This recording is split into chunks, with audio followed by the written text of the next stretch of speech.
जय हिंद, जय भारत, वंदे मातरम। साथियों, मैं सोनी केसी हिंदुस्तान न्यूज नेशन में आज के खास मुद्दे में आपका फिर से स्वागत करता हूं।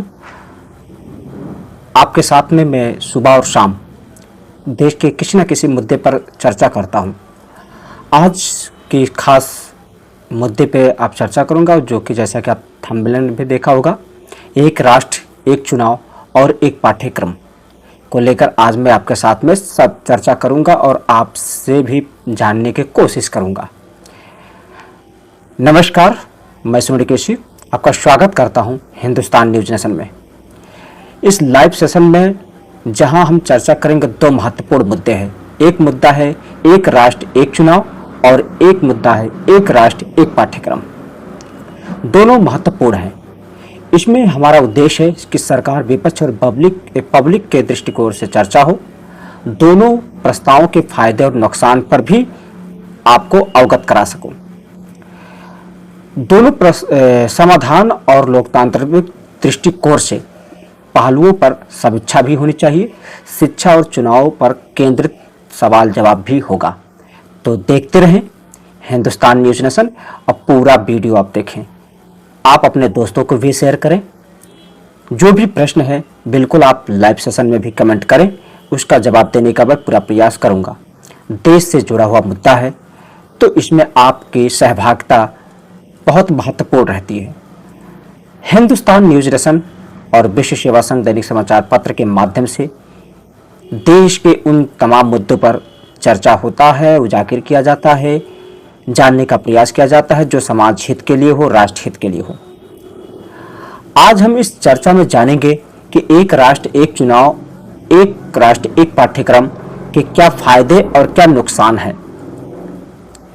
क्या यह लोकतंत्र के लिए नई दिशा हो सकती है या इसके कुछ गंभीर परिणाम भी होंगे। तो बने रहें, देखते रहें।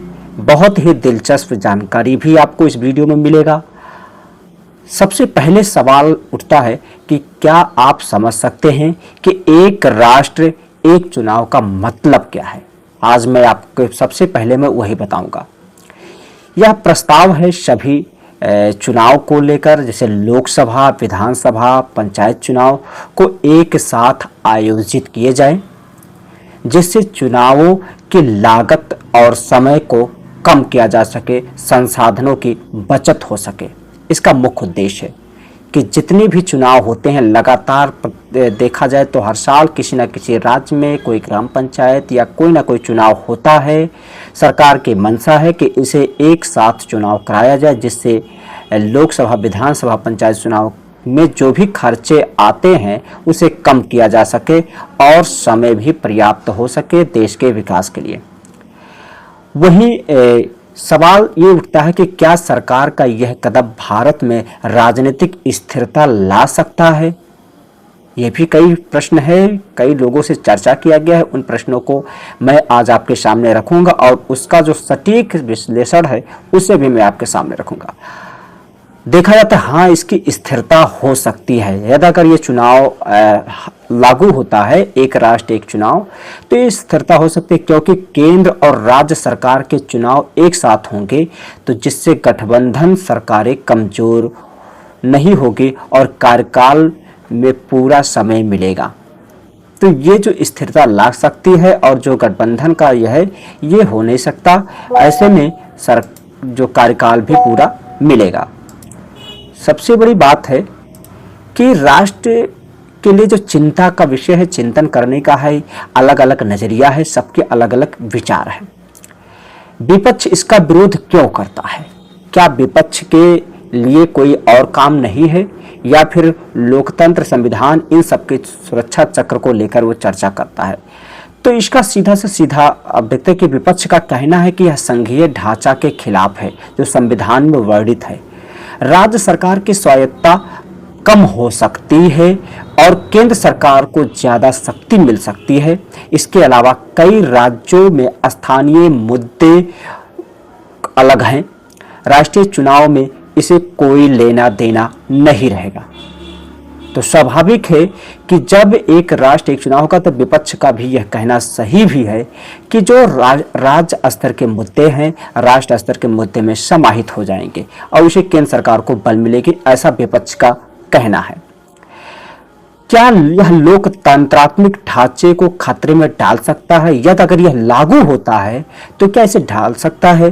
तो कुछ विशेषज्ञों का मानना यह भी है कि राज्य की स्वतंत्रता को कम कर सकता है संघीय ढांचा।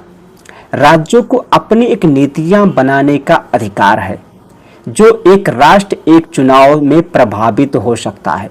राज्य सरकार की एक अलग शक्ति है, केंद्र सरकार की अलग शक्ति है। तो ऐसे में अगर यह लागू होगा तो इसे कम हो सकता है, उसकी शक्ति प्रभावित हो सकती है। सवाल यह उठता है कि उसे कि एक राष्ट्र एक पाठ्यक्रम क्या है, इसका उद्देश्य क्या है? क्योंकि जब बात होती है कि एक राष्ट्र एक चुनाव की बात होती है तो ऐसे में एक राष्ट्र एक पाठ्यक्रम पर चर्चा क्यों ना हो, होना स्वाभाविक है। तो ऐसे में देखा जाता है कि इसका उद्देश्य क्या हो सकता है। अगर एक राष्ट्र एक पाठ्यक्रम की बात किया जाए तो यह प्रस्ताव है पूरे देश में एक समान पाठ्यक्रम लागू हो और पूरे देश में जो भी परीक्षाएं होती हैं एक ही पाठ्यक्रम से एक ही प्रकार की किताब से लिया जाए, ताकि सभी राज्यों में जो बच्चों को एक समान शिक्षा मिल सके और शिक्षा प्रणाली में असमानताएं कम हो।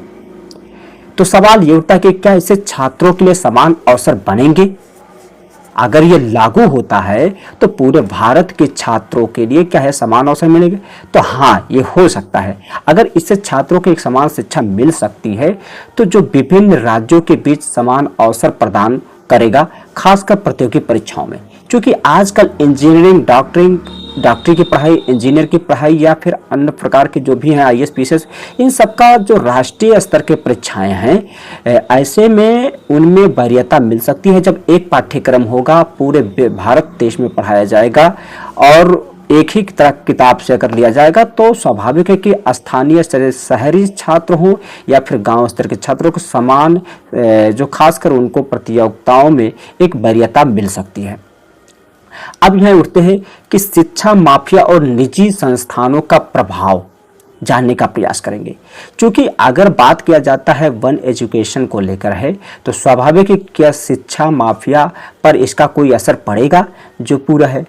तो इसका उत्तर अगर देखा जाए तो एक राष्ट्र एक पाठ्यक्रम में शिक्षा माफिया पर अंकुश लग सकता है, क्योंकि सभी बच्चों को एक जैसी किताबें और सामग्री मिलने लगेंगी, जिससे कोचिंग संस्थाओं का प्रभाव कम हो सकता है। लेकिन यदि यह पूरी तरह से गुणवत्ता की कमी से लागू किया जाता है तो माफिया की स्थिति बनी रह सकती है। इसीलिए इसे सोच समझकर लागू करने की जरूरत है, क्योंकि हर जगह माफिया बैठे हुए हैं, कहीं राजनीतिक के रूप में हो, कहीं बिजनेस के रूप में हो। ऐसे में उनकी जो मंशा है वो हावी हो सकती है। तो हालांकि इसके लागू होने से प्रभाव कम हो सकते हैं। सवाल है क्या शिक्षा के बाजारीकरण को रोका जा सकता है? अगर ये लागू हो जाए तो इससे जो शिक्षा का बाजारीकरण है, यानी जो बाजारों में महंगे महंगे किताब, कोचिंग संस्थान या फिर बड़े बड़े इंस्टीट्यूट जो पैसे लेकर डिग्रियां बांटती हैं, क्या ये प्रभावित हो सकती हैं या इस पर बाजारीकरण को रोक लगाया जा सकता है? तो अगर यह सही तरीके से लागू किया जाए तो बाजारीकरण को नियंत्रित किया जा सकता है। जो बाजार पर लोग निर्भर हैं, आजकल तमाम प्रकार के महंगे महंगे कोचिंग संस्थान हो गए, महंगे महंगे फीस हो गया, किताब हो गया, या फिर जो लाखों लाखों बच्चे तैयारी कर डिप्रेशन में जाते हैं, ये सब से छुटकारा मिल सकता है इसे नियंत्रित। लेकिन यह तभी संभव है जब राज्य सरकार के पास शिक्षा के लिए पर्याप्त संसाधन हो और यह नीति सही तरीके से लागू हो, क्योंकि इसमें केंद्र सरकार का एक अलग है, वहीं राज्य सरकार की शक्तियां भी अलग हैं। तो राज्य सरकार और केंद्र सरकार की शक्तियों के बीच में अगर चर्चा किया जाए तो दोनों की अलग अलग है, लेकिन इसे लागू करने का फायदा भी। तो क्या सरकार इसे राजनीतिक लाभ के लिए लागू करेगी कि नहीं करेगी? क्योंकि इसमें राजनीतिक जो हथकंडा आ जाता है बीच में, यही सबसे बड़ा रोड़ा होता है, क्योंकि फायदा हर तरीके से पब्लिक को मिले ये सबकी मंशा होती है, लेकिन उसे फायदा लाने में कितना अमल होता है यह देखने का विषय रहता है, भविष्य के गर्त में छिपा रहता है। सबसे बड़ा है कि यह आरोप लगाया जाता है कि सरकार अगर इस बदलाव को सत्ता बनाए रखने के लिए ला रही है, क्योंकि एक साथ एक चुनाव होने पर चुनावी प्रचार के प्रभाव अधिक हो सकते हैं। यह राजनीतिक खेल को प्रभावित भी कर सकता है, क्योंकि एक राष्ट्र एक चुनाव की अगर बात किया जाए, तो एक एजुकेशन की बात किया जाए, तो राजनीति के खेल में प्रभावित भी हो सकता है। इसके केंद्र सरकार को अधिक शक्ति मिल सकती है, ये ऐसा विपक्ष का भी कहना है और विशेषज्ञों का भी कहना है। केंद्र सरकार को अधिक शक्ति मिल सकती है, क्योंकि केंद्र और राज्य चुनाव एक साथ होंगे और राज्य सरकारों का प्रभाव कम हो सकता है। तो ये जो है, ये सरकार इसे राजनीतिक लाभ के लिए नहीं ला रही है, क्योंकि इसमें इसका फायदा हो है। पब्लिक भी तमाम प्रकार के प्रश्न करते हैं। पब्लिक का प्रश्न है कि क्या आप चाहते हैं कि सभी, अगर मान लीजिए आप देख रहे हैं, तो क्या आपको लगता है कि एक साथ चुनाव हो? तो चुनाव अगर एक साथ होता है, एक राष्ट्र की बात होती है, तो एक पाठ्यक्रम क्यों ना हो? तो इस पर मैं आपके छोड़ रहा हूँ, आपके जो भी सुझाव हैं कमेंट करें और बताएं, क्योंकि इसमें जो देखा जाता है, जो चर्चाएं होती